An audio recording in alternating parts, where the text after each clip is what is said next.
ત્યારે હવે વિગતવાર સમાચારની શરૂઆત કરીએ તો सूरतથી नरेंद्र मोदी लाइव છે। इलेक्ट्रोलाइजर्स का दौरा किया। अत्याधुनिक रक्षा विनिर्माण संयंत्र और उसकी बारीकियों को समझते हुए प्रधानमंत्री नरेंद्र मोदी।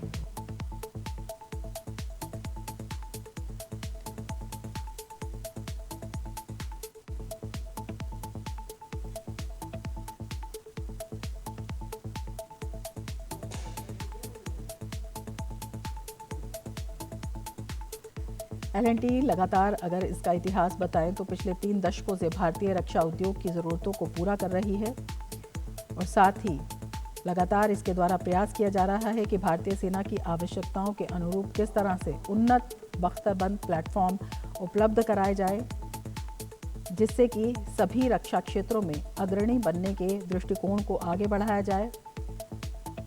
सबसे बड़ी बात है उन्नत तकनीक और आत्मनिर्भर भारत, साथ ही मेक इन इंडिया को बढ़ावा देते हुए ये प्लान जो भारत को रक्षा विनिर्माण का हब बनाने में एक मजबूती प्रदान करता है, इसके साथ ही रक्षा निर्यात की बड़ी संभावनाओं के द्वार खोलता है। प्रधानमंत्री ने इस संयंत्र का दौरा किया, यहाँ पर इसकी उपलब्धियों को देखा।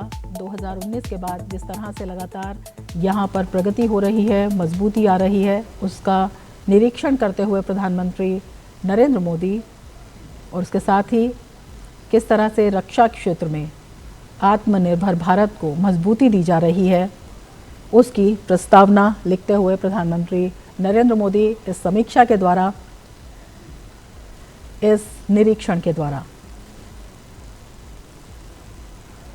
L&T कॉम्प्लेक्स का प्रधानमंत्री नरेंद्र मोदी ने दौरा किया।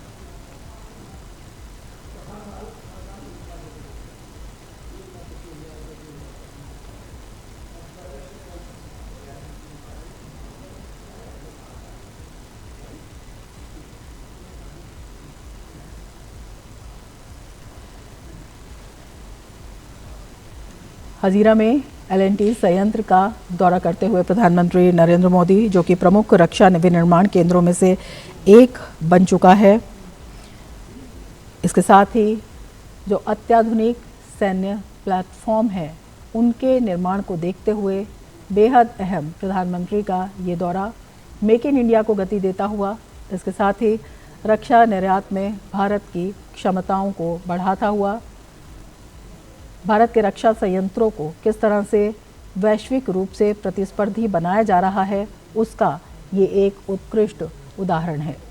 प्रधानमंत्री नरेंद्र मोदी इसका दौरा करते हुए और वहाँ पर जो संयंत्र हैं उनको देखते हुए, बारीकी समझते हुए और इसके साथ ही भविष्य की ज़रूरतों को किस तरह से ज़मीन पर उतारा जाए, किस तरह से उनके समाधान दिए जाएं, उसको भी समझते हुए प्रधानमंत्री नरेंद्र मोदी अपने आप में ये जो संयंत्र है ये बेहद ख़ास है। 2019 में प्रधानमंत्री नरेंद्र मोदी ने इसका उद्घाटन किया था। K9 वज्र-T स्वचालित हॉवित्ज़र तोप यहाँ पर भारतीय सेना के लिए बनाए जाते हैं। साथ ही जो हल्के टैंक हैं, जैसे कि जोरावर हल्का टैंक, जो कि उच्च हिमालयी क्षेत्रों में तैनाती के लिए विकसित किया जा रहा है, उसका भी निर्माण यहाँ पर, इसके साथ ही बख्तरबंद लड़ाकू विमान और उनके जो उपतंत्र हैं उनका भी निर्माण यहाँ पर होता है। पनडुब्बियों के जो ढांचे हैं उनको भी यहाँ पर बनाया जाता है। तो रक्षा क्षेत्र के जो महत्वपूर्ण उपकरण हैं उनका निर्माण यहाँ पर किया जाता है। पीएम ने L&T के आर्म सिस्टम कॉम्प्लेक्स का अवलोकन किया और वहाँ पर कोई प्रगति का निरीक्षण किया। मेक इन इंडिया को बढ़ावा देते हुए प्रधानमंत्री नरेंद्र मोदी की ये यात्रा, जो आत्मनिर्भर भारत की दिशा में किस तरह से मजबूत कदम उठाए जा रहे हैं, उसको दिखाते हुए प्रधानमंत्री का ये दौरा।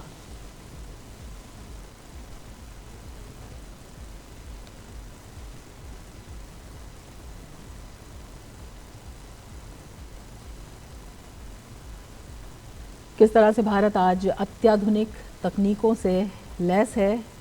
केवल भारत की अपनी ज़रूरतें नहीं, बल्कि विश्व की ज़रूरतों के मुताबिक उत्पाद यहाँ पर तैयार किए जा रहे हैं। आयात पर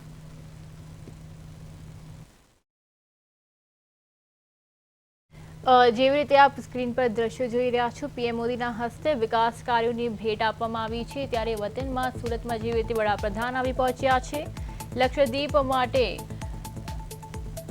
4 મહત્વપૂર્ણ વિકાસ પ્રોજેક્ટનો શિલાન્યાસ કરવામાં આવ્યો છે. રૂપિયા 2970 કરોડના 56 પ્રોજેક્ટ્સની ભેટ વડાપ્રધાન દ્વારા આપવામાં આવી છે. ત્યારે દમણની કાયાપલટ કરતા વિકાસ કાર્યો કરવામાં આવ્યા છે. સુરત, દમણ અને લક્ષદ્વીપના સર્વાંગી વિકાસને વેગ મળશે, ત્યારે કરોડો રૂપિયાના ઇન્ફ્રાસ્ટ્રક્ચર અને ડેવલપમેન્ટ પ્રોજેક્ટની ભેટ વડાપ્રધાન દ્વારા આપવામાં આવી છે. દમણમાં નમો એરપોર્ટ હોસ્પિટલનું ઉદ્ઘાટન પણ કરવામાં આવ્યું છે. ત્યારે 2970 કરોડના પ્રોજેક્ટ્સનું ઉદ્ઘાટન અને ખાતમુહૂર્ત કરવામાં આવ્યું છે. લક્ષદ્વીપ માટે રૂપિયા 8,085 કરોડની વિકાસ ભેટ આપવામાં આવી છે. ત્યારે લક્ષદ્વીપમાં 4 મહત્વપૂર્ણ વિકાસ પ્રોજેક્ટને શિલાન્યાસ મળી રહ્યો છે. રૂપિયા 2,970 કરોડના 56 પ્રોજેક્ટ્સની ભેટ વડાપ્રધાન દ્વારા આપવામાં આવી છે. દમણની કાયાપલટ કરતા વિકાસ કાર્યો કરવામાં આવી રહ્યા છે. ત્યારે ટેન્ક સહિતનું પીએમ મોદીએ કર્યું નિરીક્ષણ. પીએમ મોદીએ વિવિધ હથિયારોનું નિરીક્ષણ કર્યું છે. જેવી રીતે સુરતના મહેમાન પીએમ નરેન્દ્ર મોદી બન્યા છે, ત્યારે ત્યાં પીએમ મોદીના હસ્તે વિકાસ કાર્યોની ભેટનું લોકાર્પણ કરવામાં આવ્યું છે. આર્મીના વિવિધ મશીનોનું પણ પીએમ મોદી દ્વારા નિરીક્ષણ કરવામાં આવ્યું છે, જેમાં ટેન્ક સહિતનું પીએમ મોદીએ નિરીક્ષણ કર્યું છે. પીએમ મોદીએ વિવિધ હથિયારોનું નિરીક્ષણ કર્યું છે, જેમાં ટેન્ક જેવી વસ્તુઓ પણ સામેલ છે. સુરતના મહેમાન જેવી રીતે પીએમ નરેન્દ્ર મોદી બન્યા છે, ત્યારે તેમના દ્વારા અનેક પ્રોજેક્ટ્સનું ખાતમુહૂર્ત કરવામાં આવી રહ્યું છે.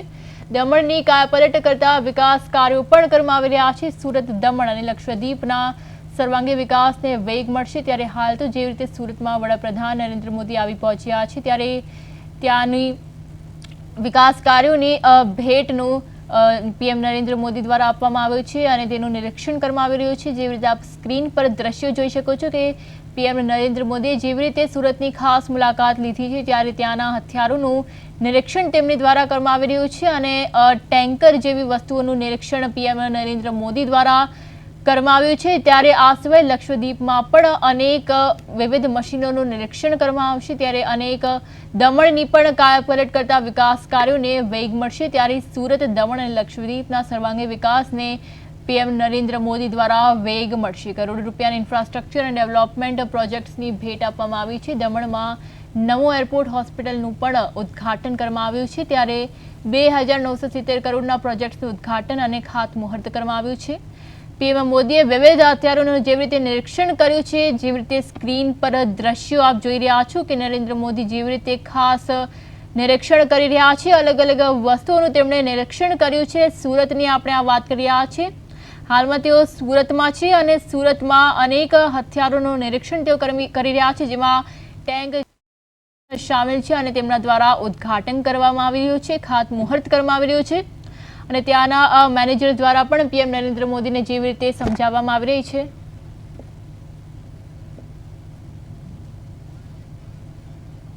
ત્યારે આ સાથે આપણા સંવાદદાતા અરવિંદ રાઠોડ આપની સાથે જોડાયા છે.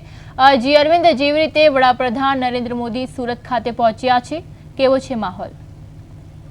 પિયા, બિલકુલ સુરતમાં જે પ્રકારે વિશ્વ પર્યાવરણ દિવસે જે સુરતની ધરા ઉપર જે પીએમ મોદી આજે જ્યારે સુરતની મુલાકાતે છે ને, તેમાં વાત કરીએ તો ખાસ કરીને ડાયમંડ સિટી સુરતની જે મુલાકાતે છે અને તેઓ સીધા જે રીતે એરપોર્ટથી હજીરા સ્થિત લાર્સન એન્ડ ટુર્બો એટલે કે LNTના જે પ્લાન્ટની મુલાકાતે પહોંચ્યા હતા અને જે રીતના હજીરા ખાતે પીએમ મોદીએ મેક ઇન ઇન્ડિયા હેઠળ જે તૈયાર થયેલા આધુનિક જે સંરક્ષણો અને ખાસ કરીને ગ્રીન એનર્જી પ્રોજેક્ટનું છે તે નિરીક્ષણ કર્યું હતું અને કંપનીના ચેરમેન અને ટોચના જે એન્જિનિયરોની હાજરીમાં આ મુલાકાત જે તે પૂર્ણ કરી હતી. પરંતુ જે રીતના 4:45 કલાકે એટલે કે સુરતના જે ઐતિહાસિક ઇન્ડોર સ્ટેડિયમ ખાતે આવી પહોંચશે અને ઇન્ડોર સ્ટેડિયમ ખાતે જે આયોજિત મુખ્ય જે કાર્યક્રમ છે તેમાં વડાપ્રધાન નરેન્દ્ર મોદી છે તે પહોંચશે અને ખાસ કરીને ડિજિટલ માધ્યમથી દક્ષિણ ગુજરાતના વિકાસ કાર્યોના જે દ્વાર છે તેને ખોલવામાં આવશે અને ત્યારબાદ PM 6:15 વાગ્યાની આસપાસ સંઘ પ્રદેશ એટલે કે દમણ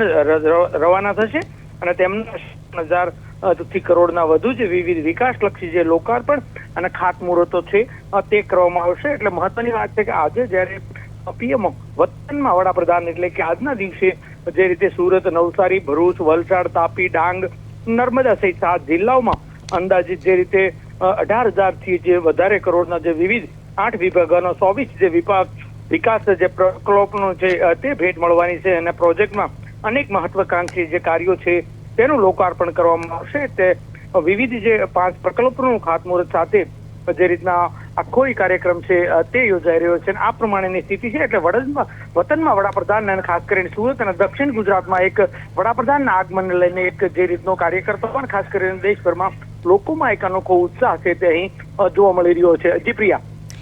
જી અરવિંદ, જેવી રીતે સુરત ખાતે નરેન્દ્ર મોદી પહોંચ્યા છે ત્યારે હાલમાં તેમના દ્વારા જેવી રીતે સ્ક્રીન પર પણ દ્રશ્ય આવી રહ્યા છે, તેમની દ્વારા અલગ અલગ હથિયારોનું નિરીક્ષણ કરવામાં આવી રહ્યું છે, તે અંગે શું છે વધુ વિગત? ચોક્કસથી જે પ્રકારે વડાપ્રધાન વતનમાં અને એમાં પણ વાત કરીએ તો સુરતમાં, એટલે સુરતમાં આજે જે પ્રકારેનો એક માહોલ છે અને ખાસ કરીને પર્યાવરણ દિવસે આજે જે પ્રકારના દ્રશ્યો છે તે જોઈ શકીએ છીએ તે મુજબ કે એક અનેકો ઉત્સાહ છે તે સુરતમાં જોવા મળી રહ્યો છે. અને ખાસ કરીને પર્યાવરણને લઈને જે અલગ અલગ કાર્યક્રમો એમાં વાત કરીએ તો નાયબ મુખ્યમંત્રી હર્ષ સંઘવી સહિતના લોકો એ જે છે તે સાયકલ યાત્રા યોજી હતી અને એક સંદેશો આપ્યો હતો. સાથોસાથ જે ઉદ્યોગપતિ હોય, લેબગ્રોન સહિતના જે ઉદ્યોગકારો હોય કે ડાયમંડના ઉદ્યોગકારો સહિતના લોકો છે તે આખી આ રેલી સાયકલ યાત્રામાં જોડાયા હતા. અને હાર ઇન્દોર જે રીતનો સ્ટેડિયમ ખાતે વડાપ્રધાન પહોંચવાના છે ત્યારે એક કાર્યકર્તામાં એક અનોખો ઉત્સાહ છે તે જોવા મળી રહ્યો છે. અને જે રીતે આજના ખાસ કરીને જે રીતે પર્યાવરણ બચાવવાની વાત છે અને જે રીતે ગ્રીન એનર્જી તરફ વળવાનો સંદેશાની જે મુહિમ છે એટલે તેમાં નેતા સહિતના લોકો પણ તેમને આવકારી રહ્યા છે. જી પ્રિયા. જી અરવિંદ, સમગ્ર માહિતી બદલ આપનો આભાર. તો જેવી રીતે પીએમ નરેન્દ્ર મોદી સુરત ખાતે પહોંચ્યા છે ત્યારે તેમના દ્વારા અલગ અલગ હથિયારોનું નિરીક્ષણ કરવામાં આવી રહ્યું છે અને સુરતમાં જેવી રીતે તેઓ મહેમાન બન્યા છે, પીએમ નરેન્દ્ર મોદી દ્વારા અનેક ચીજ વસ્તુઓનું ખાતમુહૂર્ત અને લોકાર્પણ કરવામાં આવ્યું છે.